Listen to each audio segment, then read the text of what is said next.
बहुत बहुत धन्यवाद जी आप सभी का, और मेरा प्यार भरा आप सभी को प्रणाम। देखो, समय की यहाँ पे जो है शॉर्टेज हो गई है, ठीक है, नहीं तो चर्चा लंबी होती। हमारे प्रोग्राम 7-7 दिन के होते हैं और एक भी व्यक्ति पूरे 7 दिन में वो ये नहीं कहता कि मुझे यहाँ से कुछ मिला नहीं है या मैं बोर नहीं हुआ हूँ। भैया मैं बोर हुआ हूँ। मैं यहाँ पे जो बात अभी कहने वाला हूँ वो ये कि अगर थोड़ा सा इसको बंद कर देंगे ना, सिर्फ 10 मिनट, सिर्फ 10 मिनट, और 10 मिनट के बाद अगर एक भी व्यक्ति ये कह देगा ना कि मुझे आपकी बात में आनंद नहीं आया, तो उसका जूत होगा और मेरा सर होगा। खुले मंच से कह रहा हूं मैं, मात्र 10 मिनट। मतलब ये कोई मजाक नहीं है। यहाँ पे जो हम इकट्ठे हुए हैं, इतने लोगों की जो ऊर्जा लगी है, ये कोई मजाक नहीं है। तेल फूक के आए हैं, अपना समय भी बर्बाद करके आए हैं, अपना काम छोड़ के आए हैं, लेकिन कुछ ना कुछ हासिल होना चाहिए। मेरा सीधा एक मकसद है बात करने का, वो ये कि 15 अगस्त 1947 को कहते हैं ऐसा कि देश आजाद हो गया था। ऐसे कहते हैं जी। किससे आजाद हुआ था? मैं पूछता हूं पूरी सभा से, मैं आप लोगों से पूछ रहा हूं, देश आजाद किससे हुआ था? अंग्रेजों से हुआ था। लेकिन मैं कहता हूं अंग्रेजी सरकार से हुआ था। एक पार्टी थी वो अंग्रेजों की, ब्रिटिश गवर्नमेंट, उससे हुआ था। 1884 में कांग्रेस बन गई थी, ये कितने लोगों को पता है? 1884 में कांग्रेस बन गई थी।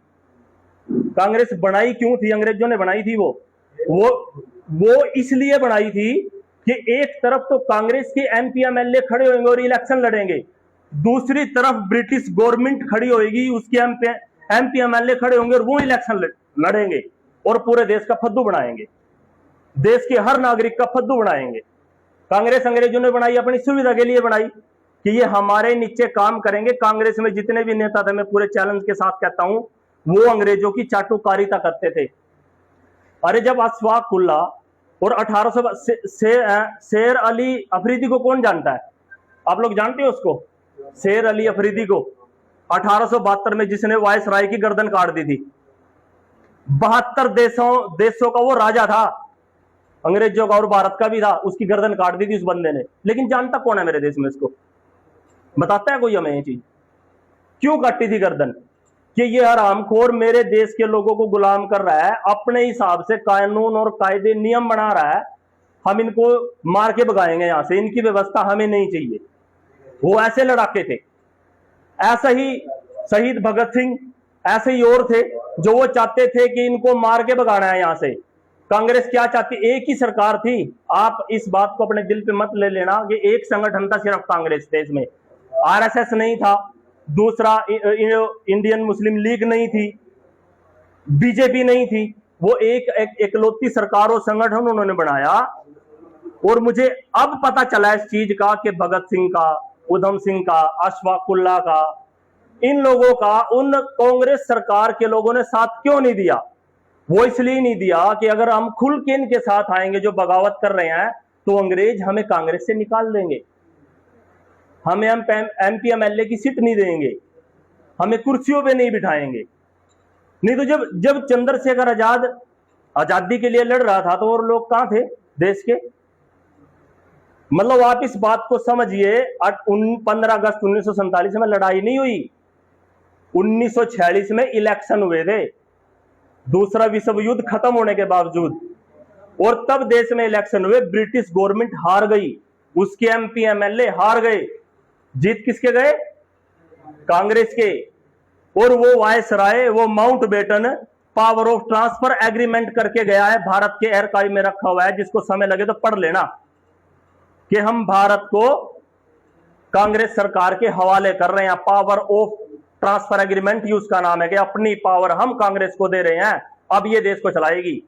लेकिन 34,735 कानून अंग्रेजों ने भारत को लूटने के लिए बनाए, इसमें से एक भी नहीं बदलेगी। ये जू के दू चलेंगे और आज तक चल रहे हैं। एक भी कानून नहीं बदला, एक भी बदला हो तो बताओ कौन सा कानून बदला है? कोई सा नहीं बदला जी। मतलब हम आज भी गुलाम हैं। 15 अगस्त 1947 को किससे आजाद हुए थे? ब्रिटिश गवर्नमेंट से। 2014 में किससे आजाद हुए? कांग्रेस से, और आगे किसकी बनेगी किसकी ना बनेगी हमें नहीं पता, लेकिन मेरे गांव की जो समस्या है उस पर कौन बात करेगा। मेरे गांव, मेरे आपके बड़े मेरे बड़े, हम एक सभ्य गांव देके गए, भाईचारा था, प्रेम प्यार था सभी का। हमने कितना रखा वो संभाल के, नहीं रख पाए ना। पड़ोसी पड़ोसी के घर नहीं जाता, भाई भाई के घर, ये कहां से आई चीज हमारे बीच में। मतलब मैं जो ये बार बार सरकार को कोट कर रहा हूं, ये भारत सरकार ने अशफाक उल्लाह को फांसी दी थी, भारत सरकार ने, अंग्रेजों ने नहीं दी। शहीद भगत सिंह जी को फांसी भारत सरकार ने दी थी। अपना जो नौजवान बैठे हैं गूगल खोल के देख लो, आईपीसी इंडियन पिनल कोड भारतीय दंड संहिता के अनुसार 121A शहीद आजम भगत सिंह पे लगी थी, अशफाक उल्लाह पे लगी थी। वो धारा क्या कहती है कि अगर आप भारत के खिलाफ युद्ध करते हो, युद्ध करने का षड्यंत्र करते हो, संगठन बनाते हो, तो आपको फांसी दे दी जाएगी या 10 साल की या उम्र कैद की सजा सुना दी जाएगी। अंग्रेजों की क्यों बेवकूफ बना रखे भी, मारा के शहीद भगत सिंह या अशफाक उल्लाह को अंग्रेजों ने फांसी दी, और वो 121 आज भी चली हुई है, 121A धारा, वही धारा अफजल उस पे लगी थी, जो अपना जिन्होंने अफजल गुरु, वो जिन्होंने बंबई में अटैक किया था ना कसाब पे, वही कसाब पे थी। अब जो लोग सर्टिफिकेट मांगते हैं ना कि भगत सिंह आतंकवादी है, ये वो सर्टिफिकेट है, ये धारा बताती है कि भगत सिंह आतंकवादी है। ये मेरे देश में जो सिस्टम चला हुआ है ना, ये अंग्रेजों ने अपनी सुविधा के लिए बनाया था, अपने ये देश लूटने के लिए बनाया था। सरकार बदलती है, माउंटबेटन की जगह नेहरू बैठ गया, नेहरू की जगह और प्रधानमंत्री इंदिरा गांधी, पंडित जवाहरलाल नेहरू, मतलब वो अपना लाल बहादुर शास्त्री, अटल बिहारी, आज वहीं पे बैठा है नरेंद्र मोदी। तो मैं कैसे यकीन कर लूं कि मेरे देश का भला करेगा या मेरे देश के नागरिकों का वो भला करेगा? नहीं करेगा, क्योंकि 13 लोगों का इस दुनिया पे कब्जा है, 13 फैमिलियां हैं। वो 20-20, 30-30 साल पहले योजना बना लेते हैं कि किस देश में किसकी सरकार बनानी है और किस देश में कौन सा प्रधानमंत्री बनाना है। ये मीटिंग खत्म होने के बाद मैं आपको अभी 1994 की फोटो में दिखा देता हूं, नरेंद्र मोदी की, जो अमेरिका की है, और एग्रीमेंट हुआ था कि 2014 में नरेंद्र मोदी को प्रधानमंत्री बनाएंगे। 1994 में तो सीएम भी नहीं था वो, इसीलिए गोधरा कांड, इसीलिए वो सीएम बनाया, और फिर गोधरा कांड, राम मंदिर, फलाना डमकाना, हिंदू मुस्लिम ये वो सब करवा के पूरा माहौल क्रिएट कर दिया 2014 में और बना दिया। तो मेरा कहने का मतलब ये है कि प्रधानमंत्री बदलते हैं, अंग्रेजों ने जो व्यवस्था बनाई थी इस देश को बर्बाद करने के लिए, वही व्यवस्था चल रही है। आप मोदी की जगह अगर आप में से कोई भी जाके वहां बैठ जाएगा ना, या मैं भी बैठ जाऊंगा, वो भी गद्दारी करेगा, वो कर ही नहीं पाएगा, वो सिस्टमेटिक तरीके से चल नहीं पाएगा। हमें पता कहां पहुंचना है, हमें 1857 में और उससे पहले 1757 में पहुंचना है। उस भारत की खोज करनी है जो भारत यहां था, जो सोने की चिड़िया था, जो विश्व गुरु था, वो कैसे था, वो चीजें खोजनी पड़ेंगी हमें। इतने तकड़े तकड़े कलाकार कि मतलब उनके बारे में, कलाकारी तो आप बड़े हो, हमसे ज्यादा समझते हैं कि वो कितने तकड़े कलाकार थे, ये चीज बताने की जरूरत नहीं है। उस भारत को खोजना पड़ेगा। और एक बात और इस मंच से कह के जाता हूं मैं आज, इंडिया और भारत दोनों अलग अलग है, क्योंकि इंडिया में भारत के कानून नहीं चलते और भारत के कानून इंडिया में नहीं चलते। ये आप बड़ी गौर से समझिए इस बात को, क्योंकि एक आदमी का नाम अंग्रेजी में अलग है और हिंदी में अलग है, ऐसे थोड़ी हो जाएगा। किसी भी देश का नहीं है, मेरा भी नहीं होगा, मेरा नाम सोनी है, हिंदी में भी सोनी होगा और अंग्रेजी में भी सोनी होगा।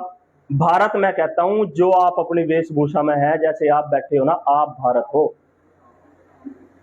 अगर आपकी इस पहनावे पे ये व्यवस्था ऑब्जेक्शन उठाती है तो उसके ऊपर लीगल कार्रवाई है, संविधान में उसकी धाराएं हैं, उसके ऊपर हत्या तक के केस लगते हैं।